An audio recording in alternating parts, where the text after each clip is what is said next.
আসসালামু আলাইকুম। হার্টবিট বা বুক ধড়ফড় করার কারণ কি? হার্টবিট কোনো কারণে ১০০ এর উপরে চলে গেলে বা বুক ধড়ফড় হতে পারে। হার্টবিট কোনো কারণে ৬০ এর নিচে নেমে গেলেও বুক ধড়ফড় হতে পারে। অনেকের জন্মগত কারণে এই রোগটি বহন করে। সাধারণত হার্টের রোগের বহিঃপ্রকাশ হিসেবে বুক ধড়ফড় শুরু হয়। অতিরিক্ত দুশ্চিন্তার কারণেও বুক ধড়ফড় হতে পারে। অতিরিক্ত চা, কফি, সিগারেট খাওয়ার দরুনও বুক ধড়ফড় হতে পারে। কিছু ঔষধ আছে যা খেলে বুক ধড়ফড় হতে পারে।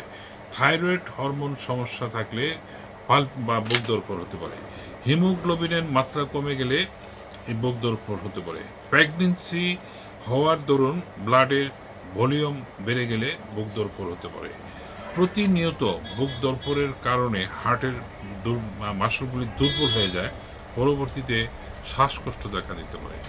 আসলে এই বুক ধড়ফড়টা সঠিকভাবে কারণ নির্ধারণ না করে এটা বলা যায় না যে কেন বুক ধড়ফড় করে। এটা হার্টের ডিজিজের জন্য হতে পারে, আবার অত্যধিক ভয় ভীতির কারণেও হতে পারে। সুস্থ থাকবেন, ভালো থাকবেন।